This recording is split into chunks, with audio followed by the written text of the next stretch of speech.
आज हमारे लिए अपार हर्ष का विषय है कि विश्व के सबसे लोकप्रिय और हमारे यशस्वी प्रधानमंत्री श्री नरेंद्र मोदी जी हमारे बीच पधार रहे हैं।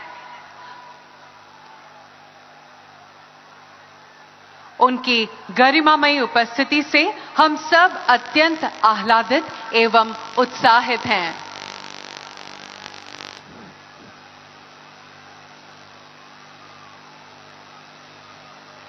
मैं यहां उपस्थित जनवृंद से करबद्ध अनुरोध करूंगी कि आप करतल ध्वनि से हमारे माननीय प्रधानमंत्री जी का अभिवादन व स्वागत करें।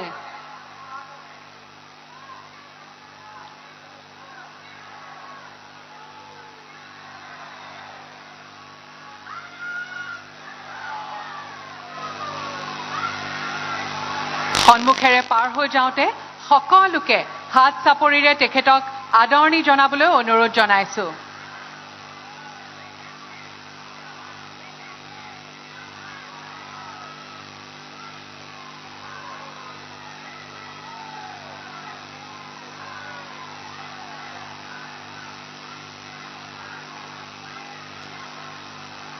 अपने समक्ष अपने श्रद्धेय प्रधानमंत्री जी की उपस्थिति से यहां पे उपस्थित महानुभावों का जोश, हर्ष और खुशी कई गुना बढ़ गई है।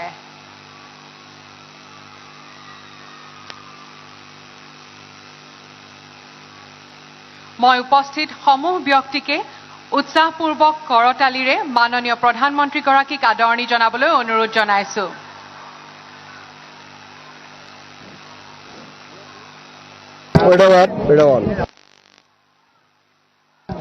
प्रधानमंत्री श्री नरेंद्र मोदी जी की गरिमामयी उपस्थिति से सारा जनमानस ऊर्जा, उत्साह और आनंद से ओतप्रोत हो गया है।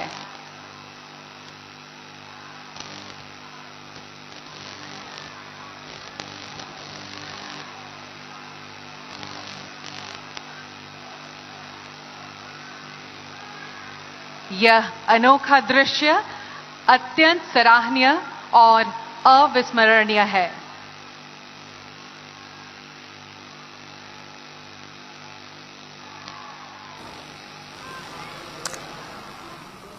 आप देख सकते हैं प्रधानमंत्री का ये गुवाहाटी का दौरा है, जहां प्रधानमंत्री पहुंच गए हैं और हाथ हिलाकर लोग जो उनका स्वागत कर रहे हैं, उनका अभिवादन भी स्वीकार कर रहे हैं। आज गुवाहाटी में 11,000 करोड़ रुपए से अधिक की विकास परियोजनाएं जो हैं उनकी शुरुआत होनी है। साथ ही साथ मां कामाख्या दिव्य परियोजना की भी वो आधारशिला रखने वाले हैं। ये लोगों का जो हुजूम है वो प्रधानमंत्री का स्वागत कर रहा है और उनके स्वागत से अभिभूत होकर प्रधानमंत्री भी हाथ हिलाकर उनके अभिवादन का जवाब देते हुए नजर आ रहे हैं। प्रधानमंत्री का असम दौरा तो खेल बुनियादी ढांचे से जुड़ी कई जो परियोजनाएं हैं उनकी आधारशिला प्रधानमंत्री आज रखने वाले हैं। हार्दिक अभिवादन, अभिनंदन एवं स्वागत करें।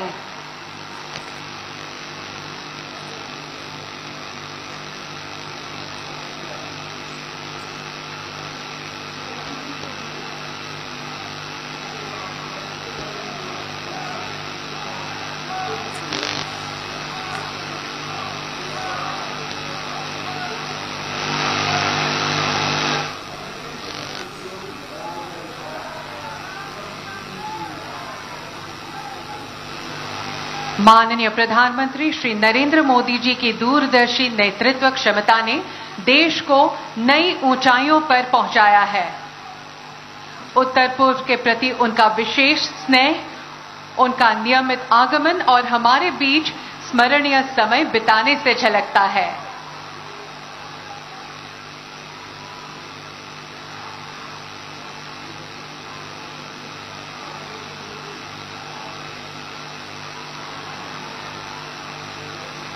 मैं उपस्थित समूह व्यक्तिके उत्साहपूर्वक करतालीरे माननीय प्रधानमंत्री गराकीक आदৰণি जनाবলৈ पुनर्बार अनुरोध जनाइছো। प्रधानमंत्री आज असम के लोगों को बड़ी सौगात देने वाले हैं। हम जानते हैं कि प्रधानमंत्री जब कल गुवाहाटी पहुंचे थे तो उनका स्वागत किया गया था और साथ ही साथ प्रधानमंत्री किस तरह से आज यहाँ पर जो आध्यात्मिक पर्यटन है उस लिहाज से मां कामाख्या का जो मंदिर है उसके दिव्य लेन की परियोजना की आधारशिला रखने वाले हैं और उस लिहाज से सरकार का फोकस बेहद मजबूत है। पर्यटन को अध्यात्म के लिहाज से मजबूत करना हमारा मार्गदर्शन किया है।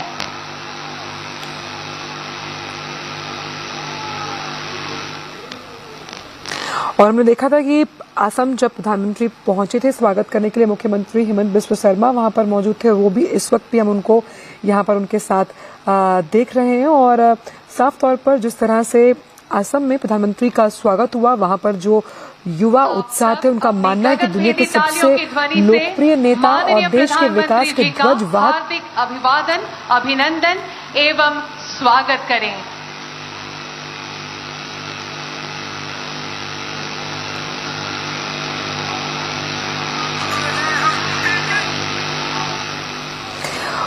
तो प्रधानमंत्री को दुनिया के सबसे लोकप्रिय नेता देश के विकास के ध्वजवाहक के रूप में असम और पूर्वोत्तर का सच्चा हितैषी बताते हुए वहां के जो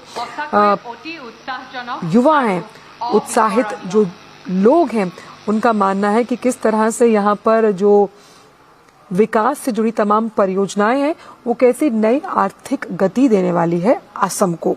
और ये विभिन्न परियोजनाएं जिनका शिलान्यास और उद्घाटन होने वाला है वो अपने आप में राज्य को आर्थिक प्रगति पर लेके जाएंगे। हमारे साथ विशाल बैरिस्टो मौजूद हैं। विशाल, ये जो दृश्य हम अभी देख रहे हैं कि यहाँ पर कई हजारों की संख्या में लोग उत्साहित हैं और वो प्रधानमंत्री को देखने के लिए लालायित और प्रधानमंत्री भी अभिभूत हैं और हाथ हिलाकर उनके अभिवादन को स्वीकार कर रहे हैं। विशाल आप हमें सुन पा रहे हैं?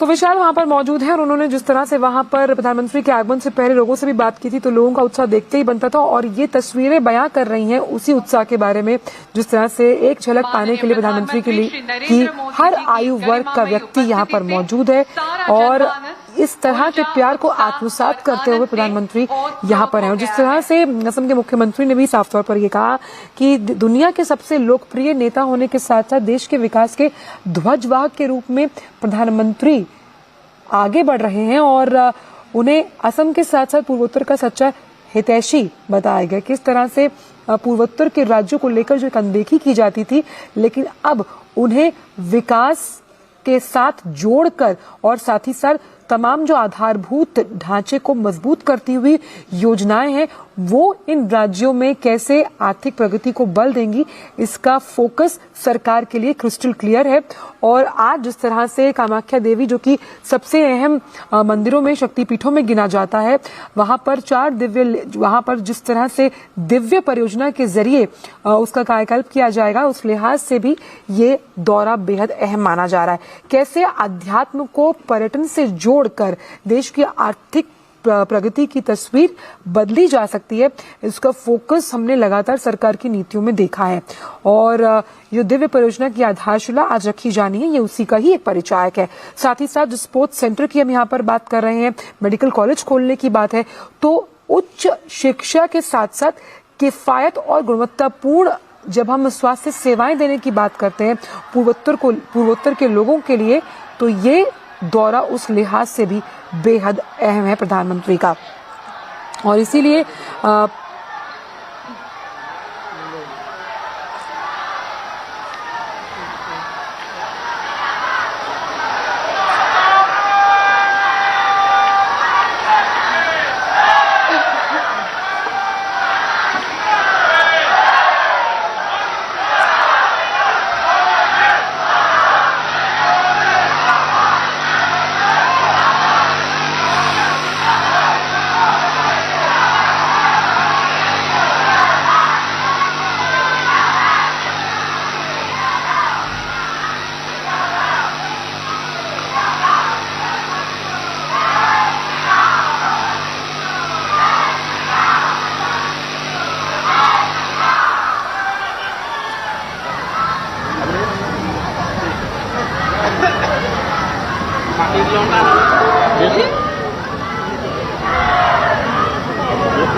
मैं यहाँ उपस्थित जनवृंद से करबद्ध अनुरोध करूंगी कि आप करतल ध्वनि से हमारे माननीय प्रधानमंत्री जी का अभिवादन व स्वागत करें।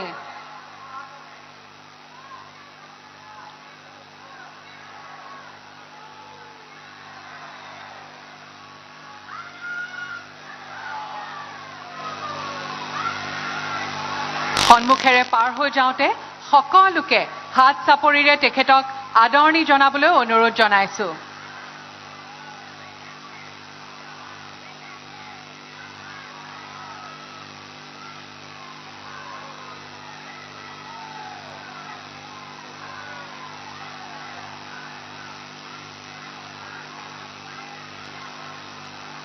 अपने समक्ष अपने श्रद्धेय प्रधानमंत्री जी की उपस्थिति से यहाँ पे उपस्थित महानुभावों का जोश, हर्ष और खुशी कई गुना बढ़ गई है। समूह है जो किस तरह से प्रधानमंत्री का स्वागत कर रहा है कि और आप देख सकते हैं असम के मुख्यमंत्री हेमंत बिस्व शर्मा को इस वक्त स्टेज पर मौजूद हैं और तालियों की गड़गड़ाहट इस गूंज की परीक्षा है कि प्रधानमंत्री जो कि असम के साथ साथ पूर्वोत्तर के हितैषी के रूप में बनकर उभरे हैं।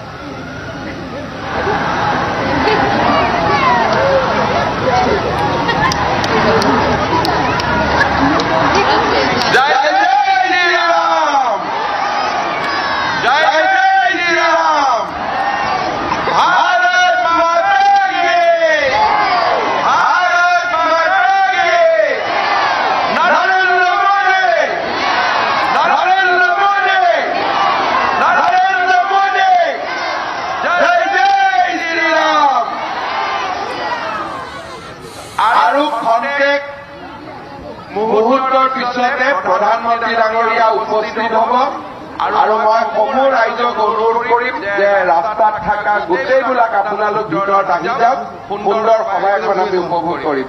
ভাৰত মাতা কি! देवियों सज्जनों, विश्व के सबसे लोकप्रिय एवं हमारे यशस्वी प्रधानमंत्री माननीय नरेंद्र मोदी जी का हम सब मंच पर हार्दिक स्वागत एवं अभिनंदन करते हैं।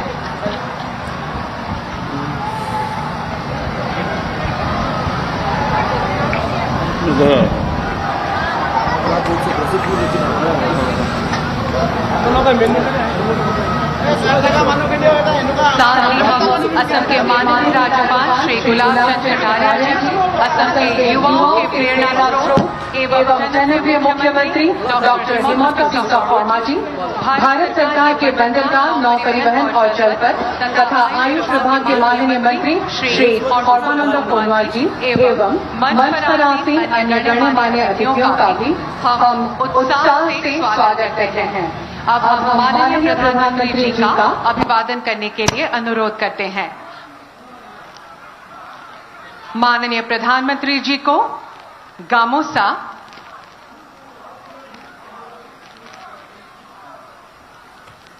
खौराय,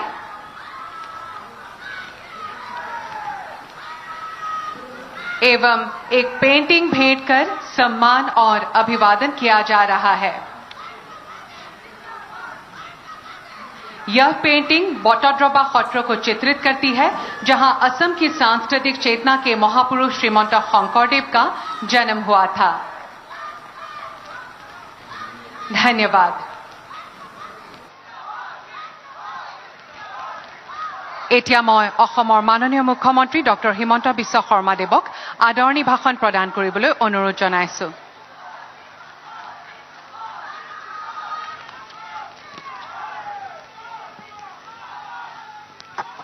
খবৰ কেনেকুৱা সকলোৰে? খবৰ কেনেকুৱা? 22 তাৰিখে ৰাম মন্দিৰ যেতিয়া প্ৰধানমন্ত্ৰী ডাঙৰীয়াই প্ৰাণ প্ৰতিষ্ঠা কৰিছিলে, আমি টিভিত কোনে কোনে চাই আছিলো?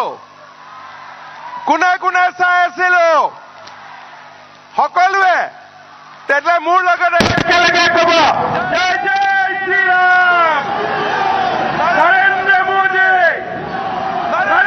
মোদী ভাৰত মাতা কি ভাৰত মাতা কি আজিৰ সভাত আমাৰ মাজত উপস্থিত বিশ্বৰ সবাতোকৈ জনপ্ৰিয় নেতা উত্তৰ পূব আৰু অসমৰ প্ৰকৃত হিতৈষী আৰু আমাৰ সকলোৰে আদৰৰ সন্মানৰ প্ৰধানমন্ত্ৰী নৰেন্দ্ৰ মোদী ডাঙৰীয়া অসমৰ মহামান্য ৰাজ্যপাল গোলাবচন্দ কাটাৰিয়া ডাঙৰীয়া ভাৰত চৰকাৰৰ মন্ত্ৰী আমাৰ সকলোৰে সন্মানৰ সৰ্বানন্দ সোণোৱাল ডাঙৰীয়া ভাৰত চৰকাৰৰ ৰাজ্যিক মন্ত্ৰী ৰামেশ্বৰ তেলী ডাঙৰীয়া অসম চৰকাৰৰ মন্ত্ৰী অতুল বৰা ডাঙৰীয়া বিটিআৰ প্ৰধান প্ৰমোদ বড়ো ডাঙৰীয়া কাৰ্বি আলং স্বায়ত্তশাসিত পৰিষদৰ মুখ্য কাৰ্যবাহী সদস্য তুলিৰাম ৰংহাং ডাঙৰীয়া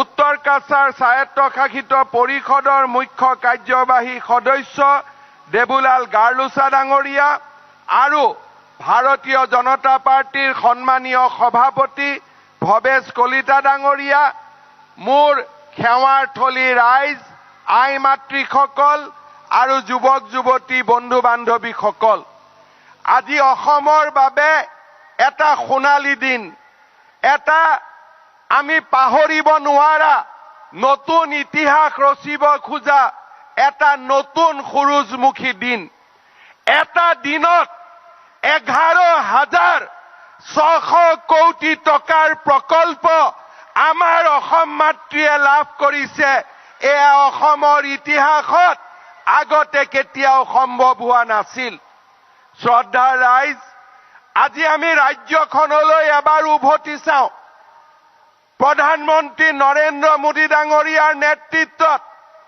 আলফাৰ শান্তি চুক্তি বড়ো চুক্তি কাৰ্বি চুক্তি ডিমাচা চুক্তি আদিবাসী শান্তি চুক্তি আজি আমাৰ অসম মাতৃ বহু বছৰৰ পিছত গুলি বোমা বাৰুদৰ পৰিৱৰ্তে আজি বহু বছৰৰ মূৰত এক শান্তিৰ কপৌ চৰাই আমাৰ অসম মাতৃৰ বুকুলৈ উভতি আহিছে হাজাৰ হাজাৰ যুৱকে সন্ত্ৰাসবাদ ত্যাগ কৰি আমাৰ মূল খুঁটিলৈ উভতি আহিছে অসমবাসী ৰাইজক মই হিয়াৰে অভিনন্দন জনাওঁ যে যোৱা 3টা বছৰ আমাৰ ৰাজ্যত কোনো ধৰণৰ এটাও আন্দোলনৰ কাৰ্যসূচী নোহোৱাকৈ আমাৰ ৰাজ্যখনে আজি বিকাশৰ নতুন অশ্বমেধ যজ্ঞলৈ গতি কৰিছে আমি আমাৰ প্ৰজন্মই কেতিয়াও সপোনতে ভবা নাছিলো যে ধলাত ব্ৰহ্মপুত্ৰৰ ওপৰত দলং হ'ব বগীবিলত ব্ৰহ্মপুত্ৰৰ ওপৰত দলং হ'ব নুমলীগড়ৰ পৰা গহপুৰলৈ টানেল হ'ব কলিয়া ভোমোৰাত আৰু এখন দলং হ'ব শৰাইঘাটত আৰু এখন দলং হ'ব গুৱাহাটী উত্তৰ গুৱাহাটীৰ মাজত নতুন দলং হ'ব মাজুলী যোৰহাটৰ মাজত দলং হ'ব মাজুলী লখিমপুৰৰ মাজত দলং হ'ব শুৱালকুছি পলাশবাৰীৰ মাজত দলং হ'ব নাৰেংগী কুৰুৱাৰ মাজত দলং হ'ব ফুলবাৰীৰ ওপৰত দলং হ'ব 9খনকৈ ব্ৰহ্মপুত্ৰৰ ওপৰত আজি প্ৰধানমন্ত্ৰী মোদী ডাঙৰীয়াৰ কাৰণে দলং নিৰ্মাণ হৈছে আমাৰ প্ৰজন্মই আমি কেতিয়াও ভবা নাছিলো যে অসমত 23খন মেডিকেল কলেজ হ'ব পাৰে আমাৰ প্ৰজন্মই কেতিয়াও ভবা নাছিলো কাজিৰঙাৰ ওপৰত এলিভেটেড কৰিডৰ হ'ব পাৰে গুৱাহাটীত ৰিং ৰোড হ'ব পাৰে আমাৰ প্ৰজন্মই কেতিয়াও ভবা নাছিলো যে অসমত 17খনকৈ কেন্সাৰ হস্পিটাল হ'ব পাৰে আমাৰ প্ৰজন্মই আমি কেতিয়াও ভবা নাছিলো যে অসমত অসম মালাৰ দৰে কাৰ্যসূচী ৰূপায়ণ হ'ব পাৰে আমাৰ প্ৰজন্মই আমি কেতিয়াও ভবা নাছিলো যে গুৱাহাটী মেডিকেল কলেজত 3000 কোটি টকাৰে পূৰ্ব ভাৰতৰ আটাইতকৈ ডাঙৰ মেডিকেল কলেজ অসমত হ'ব পাৰে। আমি কেতিয়াও কল্পনা কৰা নাছিলো যে আমাৰ অসমত এইমছ আহিব পাৰে। আমাৰ প্ৰজন্মই কেতিয়াও কল্পনা কৰিব পৰা নাছিলো ৰাষ্ট্ৰীয় ঘাইপথ চৌদিশে নতুনকৈ নিৰ্মাণ হ'ব পাৰে। আমাৰ প্ৰজন্মই কেতিয়াও কল্পনা কৰা নাছিলো যে ৰেলৰ ওপৰত দ্বৈত ৰেলপথ হ'ব পাৰে। আমাৰ প্ৰজন্মই কেতিয়াও কল্পনা কৰা নাছিলো 20 লাখ দৰিদ্ৰ লোকে গৃহ প্ৰধানমন্ত্ৰীৰ আৱাস যোজনা পাব পাৰে। আমাৰ প্ৰজন্মই কেতিয়াও কল্পনা কৰা নাছিলো যে আমি লাখপতি বাইদেউ বনাব পাৰো। আমি কেতিয়াও কল্পনা কৰা নাছিলো।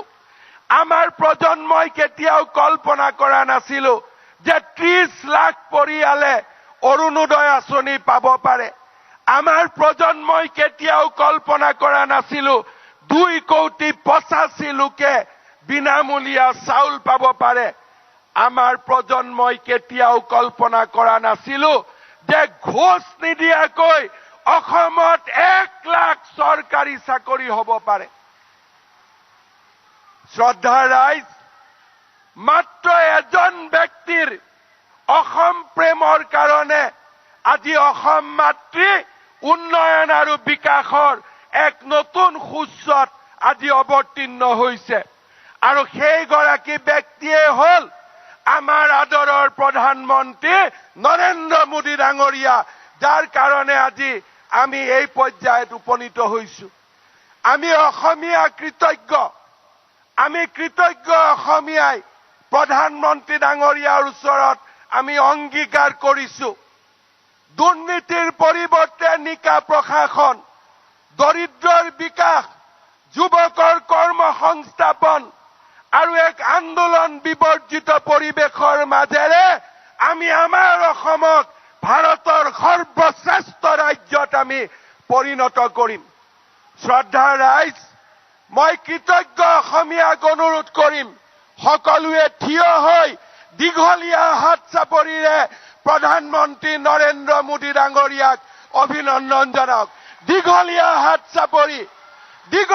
হাত চাপৰিৰে প্ৰধানমন্ত্ৰী মোদী ডাঙৰীয়াক অভিনন্দন জনাওক। মোদী মোদী মোদী মোদী মোদী মোদী মোদী মোদী। শ্ৰদ্ধা ৰাইজ, আপোনালোকক মই এটাই অনুৰোধ কৰিম, এই অসম মাতৃক আমি বিশ্বৰ দৰবাৰত প্ৰতিষ্ঠা কৰিব লাগিব। আন্দোলন নহয় আমাৰ পৰিচয় বিকাশ, ধ্বংস নহয় আমাৰ পৰিৱেশ সৃষ্টি। আৰু এই অসমত আমি বিকাশৰ গংগা আনিম প্ৰধানমন্ত্ৰী নৰেন্দ্ৰ মোদী ডাঙৰীয়াৰ আশীৰ্বাদত।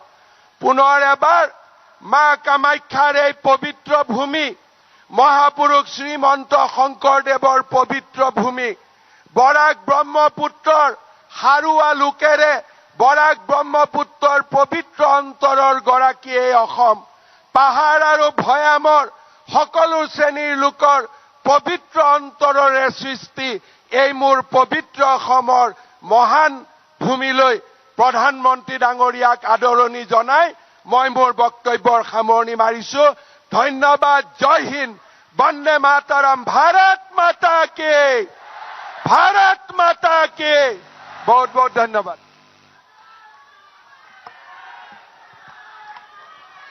धन्यवाद महाशय। देवियों सज्जनों, आज असम के लिए एक ऐतिहासिक एवं गौरव का दिन है। आज माननीय प्रधानमंत्री जी 11,600 करोड़ के महत्वाकांक्षी प्रकल्पों का लोकार्पण एवं शिलान्यास करेंगे। अब मैं माननीय प्रधानमंत्री श्री नरेंद्र मोदी जी से निवेदन करूंगी कि वे कृपया अपने कर कमलों से रिमोट का बटन दबाकर आभासी रूप से यह शुभ कार्य संपन्न करें।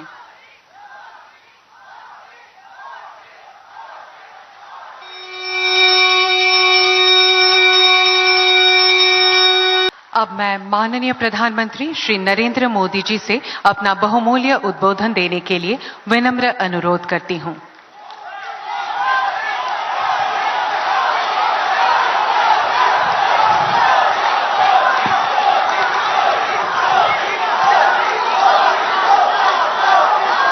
भारत माता की, भारत माता की। असम के राज्यपाल गुलाब चंद कटारिया जी, मुख्यमंत्री डॉक्टर हिमंता बिस्वा शर्मा जी, मंत्रिमंडल में मेरे सहयोगी सर्बानंद सोनोवाल जी, रामेश्वर तेली जी, असम सरकार के मंत्री, सांसद और विधायकगण, विभिन्न काउंसिल के प्रमुख और मेरे प्यारे भाइयों और बहनों, अपना लोग होकोलोके मोरे आंतरिक शुभेच्छा ज्ञापन करिलो।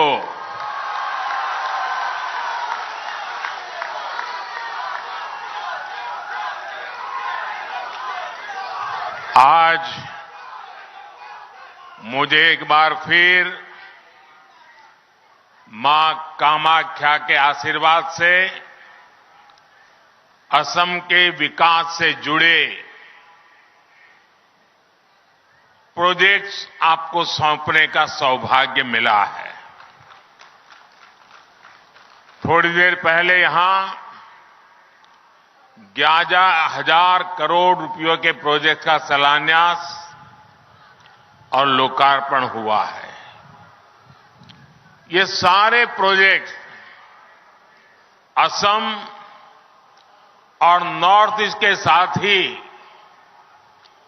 दक्षिण एशिया के दूसरे देशों के साथ इस क्षेत्र की कनेक्टिविटी को और मजबूत करेंगे। ये प्रोजेक्ट असम में टूरिज्म सेक्टर में नए रोजगार पैदा करेंगे और स्पोर्टिंग टैलेंट को भी नए अवसर देंगे। ये मेडिकल एजुकेशन और हेल्थ केयर सेक्टर में भी असम की भूमिका का विस्तार करेंगे। मैं असम के नॉर्थ ईस्ट के अपने सभी परिवारजनों को इन परियोजनाओं के लिए बहुत बहुत बधाई देता हूं।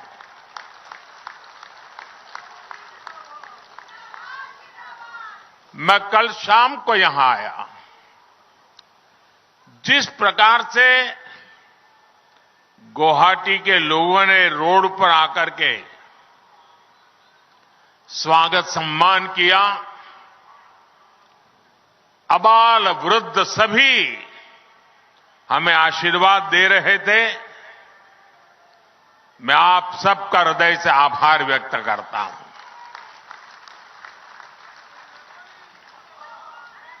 मैंने टीवी पर देखा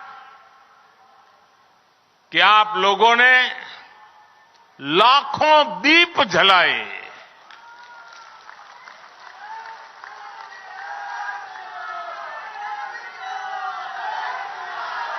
आपका ये प्यार, आपका ये अपनापन, ये मेरी बहुत बड़ी अमानत है। ये आपका स्नेह, आपके आशीर्वाद मुझे निरंतर ऊर्जा देते रहते हैं। मैं जितना आप सबका आभार व्यक्त करूं उतना कम है। भाइयों और बहनों, बीते कुछ दिनों में मुझे देश के अनेक तीर्थों की यात्रा करने का अवसर मिला है। अयोध्या में भव्य आयोजन के बाद मैं अब यहां मां कामाख्या के द्वार पर आया हूं। आज मुझे यहां मां कामाख्या दिव्य लोक परियोजना का शिलान्यास करने का सौभाग्य प्राप्त हुआ। इस दिव्य लोक की जो कल्पना की गई है,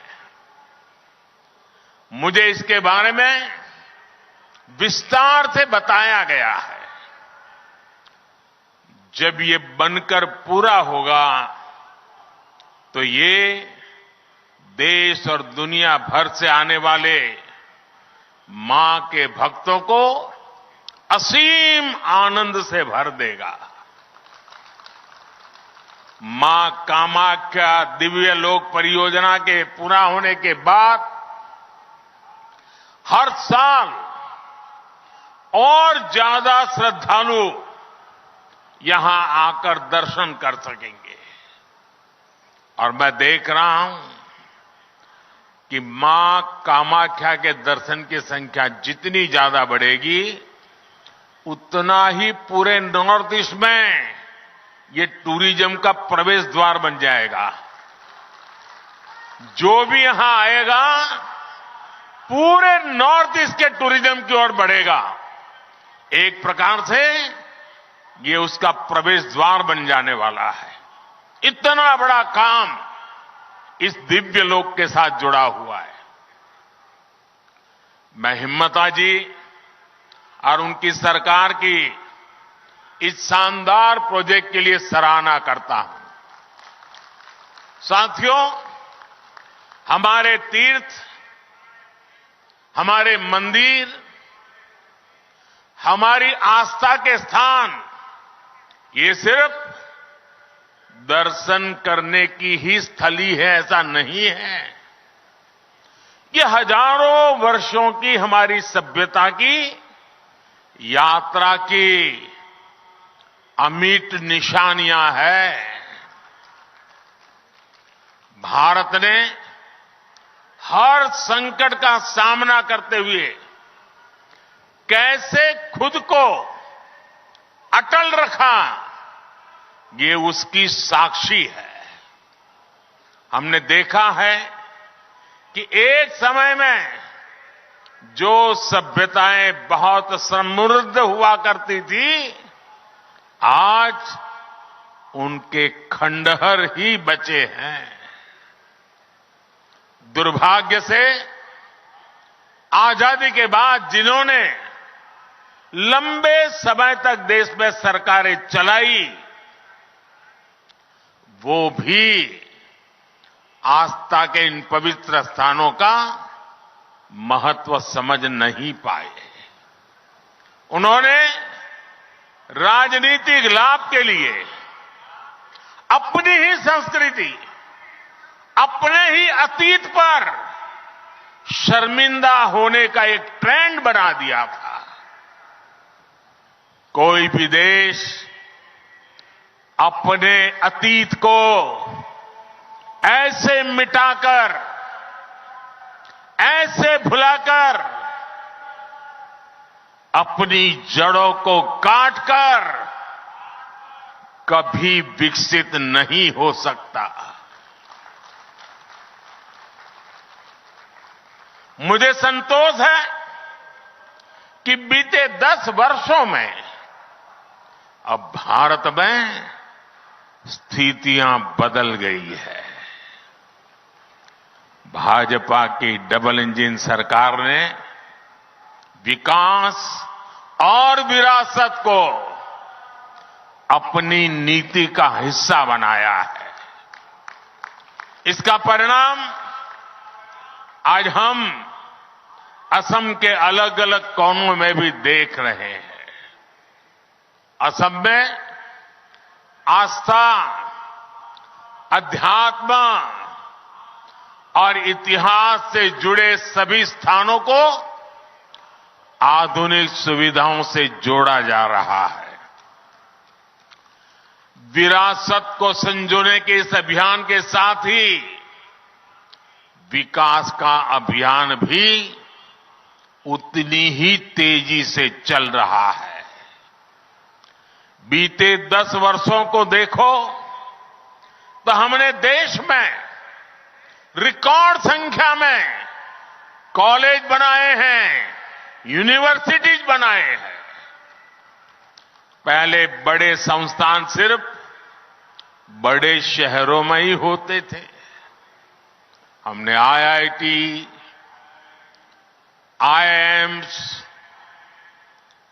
आईआईएम जैसे संस्थानों को उसका नेटवर्क पूरे देश में फैलाया है।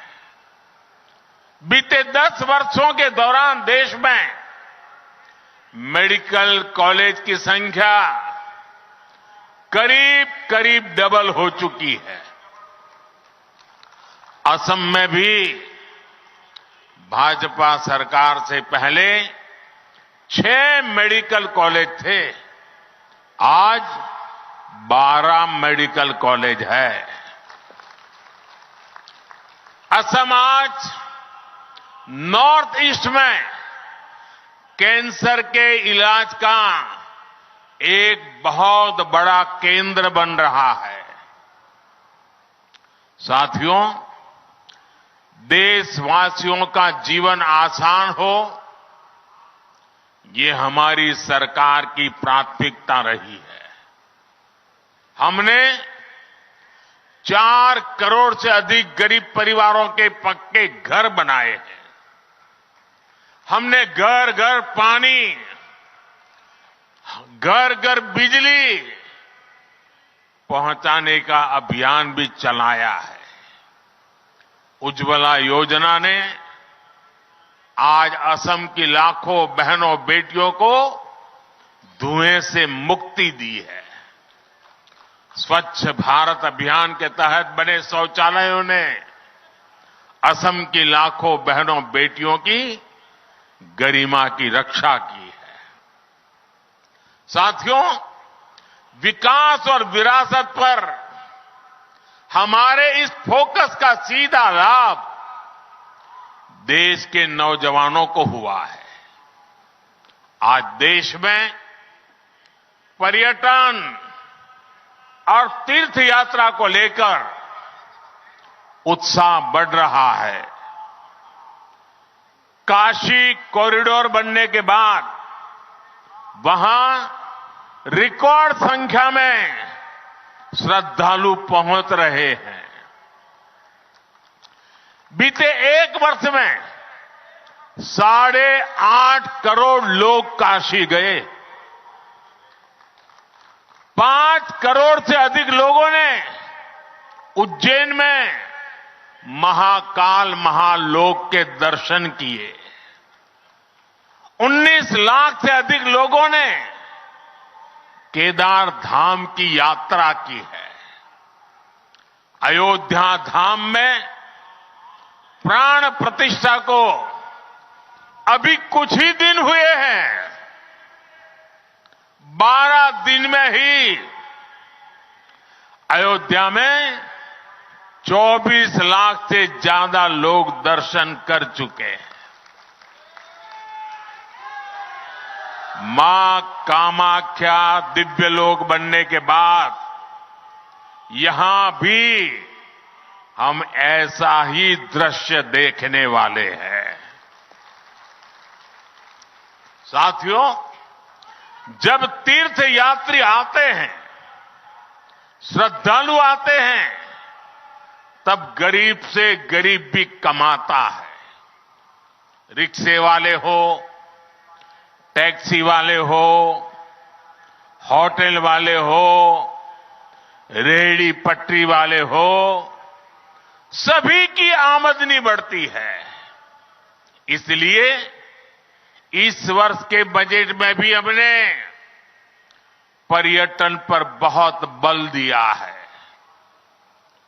केंद्र की भाजपा सरकार पर्यटन से जुड़े ऐतिहासिक स्थानों के विकास के लिए नया अभियान शुरू करने जा रही है। असम में, नॉर्थ ईस्ट में तो इसके लिए भरपूर संभावनाएं हैं। इसलिए भाजपा सरकार नॉर्थ ईस्ट के विकास पर विशेष जोर दे रही है। साथियों, बीते 10 वर्षों से नॉर्थ ईस्ट में रिकॉर्ड संख्या में टूरिस्ट आए हैं। आखिर ऐसे कैसे हुआ? पर्यटन के केंद्र नॉर्थ ईस्ट के खूबसूरत इलाके तो पहले भी यहां थे, लेकिन तब इतने टूरिस्ट यहां नहीं आते थे।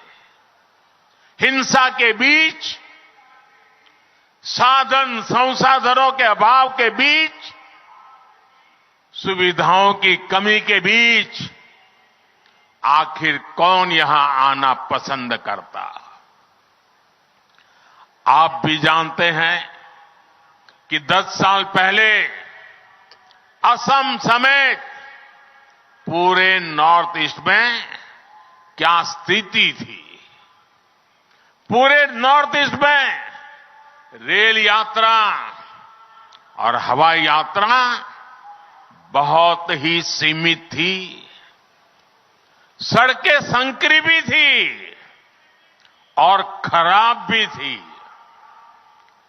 एक राज्य से दूसरे राज्य में आना जाना तो छोड़िए, एक जिले से दूसरे जिले में आने जाने में भी कई घंटे लग जाते थे।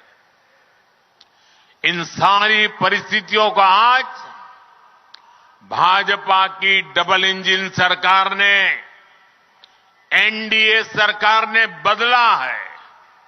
साथियों, पिछले 10 वर्षों में हमारी सरकार ने यहां विकास पर होने वाले खर्च को 4 गुना बढ़ाया है। 2014 के बाद रेलवे ट्रैक की लंबाई 1900 किलोमीटर से ज्यादा बढ़ाई गई। 2014 से पहले की तुलना में रेल बजट करीब 400% बढ़ाया गया है। और तब तो प्रधानमंत्री आपके आसाम से चुन के जाते थे। उससे ज्यादा काम ये आपका साथी कर रहा है।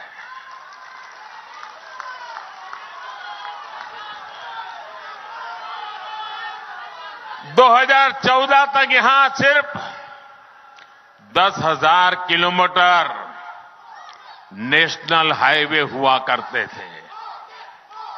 पिछले 10 वर्षों में ही हमने 6,000 किलोमीटर के नए नेशनल हाईवे बनाए हैं।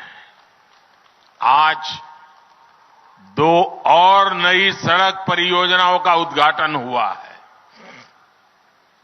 इससे अब ईटानगर तक कनेक्टिविटी और बेहतर होगी। आप सभी लोगों की मुश्किलें और कम होगी। साथियों, आज पूरा देश कह रहा है कि मोदी की गारंटी यानी गारंटी पूरा होने की गारंटी।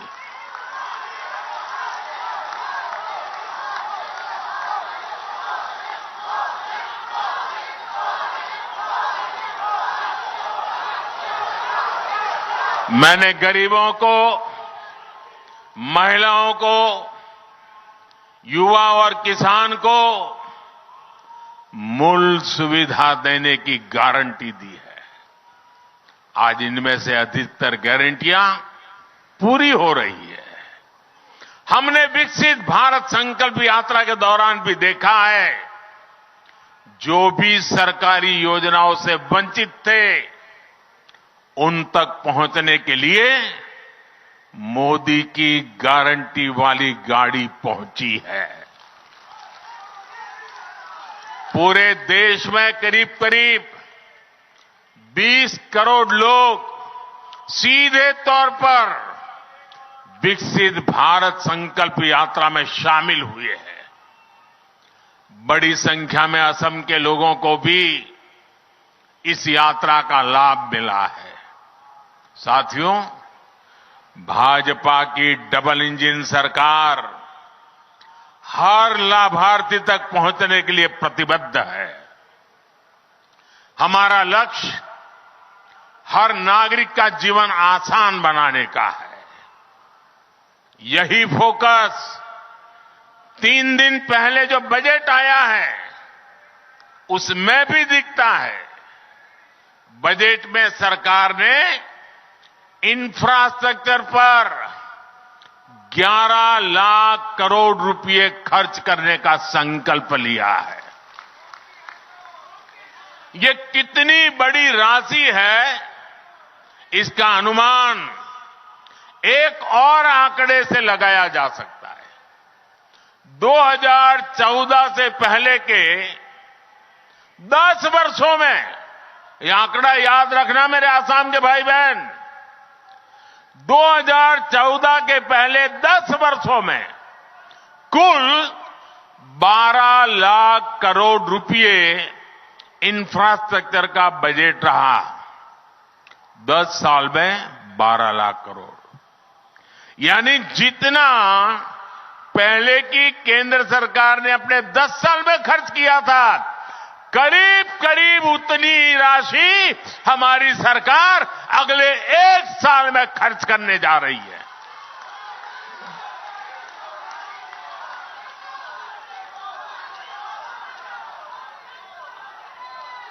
आप कल्पना कर सकते हैं कि देश में कितने बड़े पैमाने पर निर्माण कार्य होने जा रहा है, और जब इतनी बड़ी राशि निर्माण कार्यों में लगती है तो नए रोजगार बनते हैं, उद्योगों को नई गति मिलती है।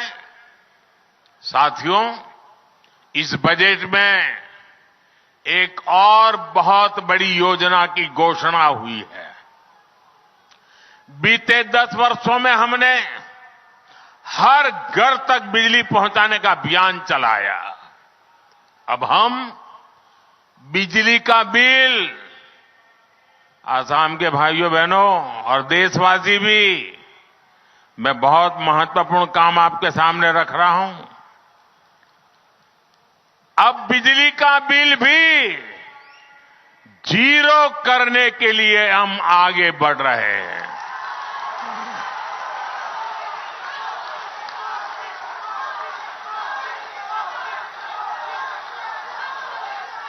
बजट में सरकार ने रूफटॉप सोलर की बहुत बड़ी योजना का ऐलान किया है।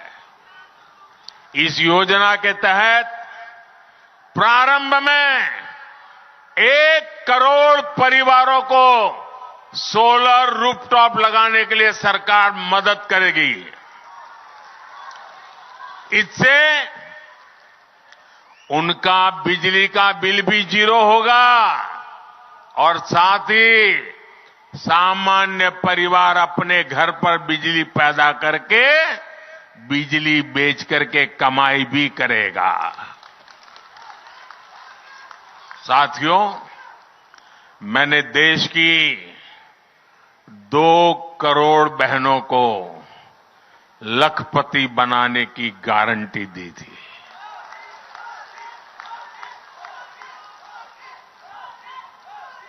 बीते वर्षों में जब मैंने हिसाब किताब लगाना शुरू किया तो मुझे प्राथमिक जो जानकारी मिली है, अब तक हम 1 करोड़ बहनें लखपति दीदी बन चुकी है। हमारे देश में सेल्फ हेल्प ग्रुप में काम करने वाली 1 करोड़ बहनें जब लखपति दीदी बनती है ना, तो नीचे धरती कितनी बदल जाती है दोस्तों। अब इस बजट में हमने लखपति दीदी बनाने के लक्ष्य को और बढ़ा दिया है। अब 2 करोड़ के बजाय 3 करोड़ बहनों को लखपति दीदी बनाया जाएगा। इसका लाभ असम की मेरी हजारों लाखों बहनों को भी जरूर होने वाला है। यहां स्वयं सहायता समूह से जुड़ी सभी बहनों के लिए अवसर ही अवसर आने वाले हैं और इतनी बड़ी माताएं बहनें यहां आई है, जरूर उसमें भी मेरी लखपति दीदी आई ही होगी। हमारी सरकार इस बजट में आंगनवाड़ी और आशा बहनों को भी अब आयुष्मान योजना के दायरे में ले आई है। इससे उन्हें भी अब 5 लाख रुपया तक के मुफ्त इलाज की सुविधा मिल गई है। जब बहनों बेटियों का जीवन आसान बनाने वाली सरकार हो, संवेदनशीलता से काम होता है। भाई और बहनों, मोदी जो गारंटी देता है ना, उसे पूरा करने के लिए दिन रात एक करने का हौसला भी रखता है। इसलिए आज नॉर्थ ईस्ट को मोदी की गारंटी पर भरोसा है। आज असम में देखिए, सालों साल से जो इलाके अशांत थे, वहां अब स्थायी शांति स्थापित हो रही है। राज्यों के बीच सीमा विवाद हल हो रहे हैं। भाजपा सरकार बनने के बाद यहां 10 से ज्यादा बड़े शांति समझौते हुए हैं। पिछले कुछ वर्षों में नॉर्थ ईस्ट में हजारों युवाओं ने हिंसा का रास्ता छोड़कर विकास का रास्ता चुना है। मैंने कई वर्षों तक असम में मेरी पार्टी के संगठन का काम किया है। मैं यहां हर इलाके में घुमा हुआ इंसान हूं और मुझे याद है, उस समय जाने आने में एक रुकावट ये होती थी कि रोड ब्लॉक के कार्यक्रम, बंद के कार्यक्रम और गुवाहाटी तक के अंदर बम ब्लास्ट की घटनाएं मैं अपनी आंखों से देखता था। आज वो भूतकाल बनता चला गया है। दोस्तों, लोग शांति से जी रहे हैं। असम के 7,000 से ज्यादा नौजवानों ने भी हथियार छोड़े हैं। देश के विकास में कंधे से कंधा मिलाकर चलने का संकल्प लिया है। कई जिलों में आस्था हटाया गया है। जो क्षेत्र हिंसा प्रभावित रहे, आज वो अपनी आकांक्षाओं के अनुसार अपना विकास कर रहे हैं और सरकार उनकी पूरी मदद कर रही है। साथियों, छोटे लक्ष्य रखकर कोई भी देश, कोई राज्य तेज विकास नहीं कर सकता। पहले की सरकारें ना बड़े लक्ष्य तय करती थी और ना ही अपने लक्ष्यों को प्राप्त करने के लिए उतनी मेहनत करती थी। हमने पहले की सरकारों की सोच को भी बदल दिया है।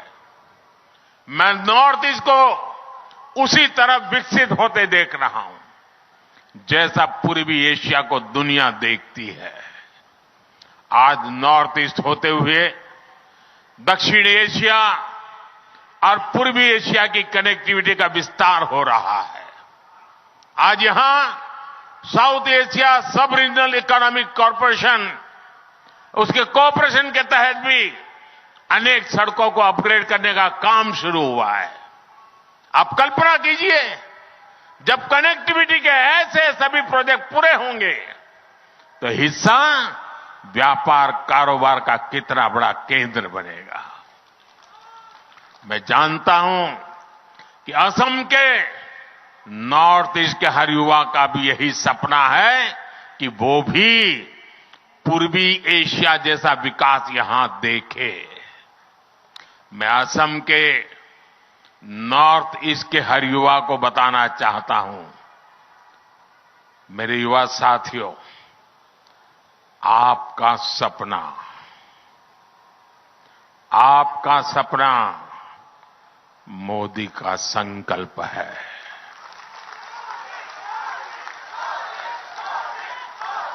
और आपके सपने पूरे हो, इसके लिए मोदी अपनी तरफ से कोई कसर बाकी नहीं छोड़ेगा। और ये मोदी की गारंटी है।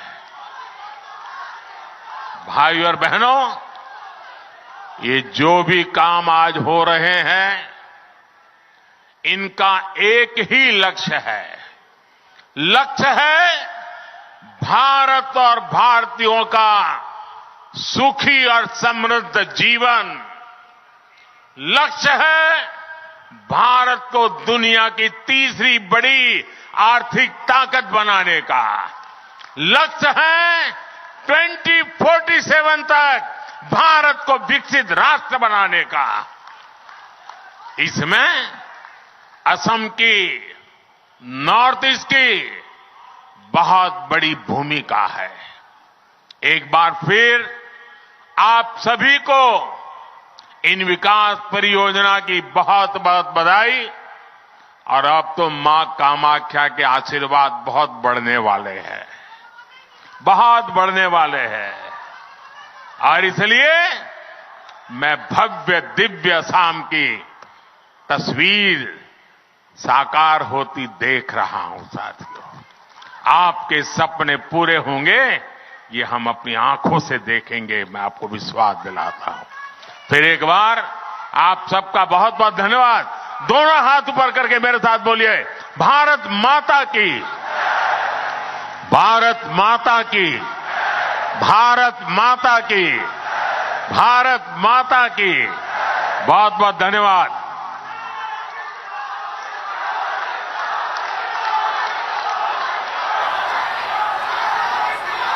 महोदय, आपके उत्साहवर्धक आशीर्वचनों के लिए हम आपको कोटि कोटि प्रणाम करते हैं।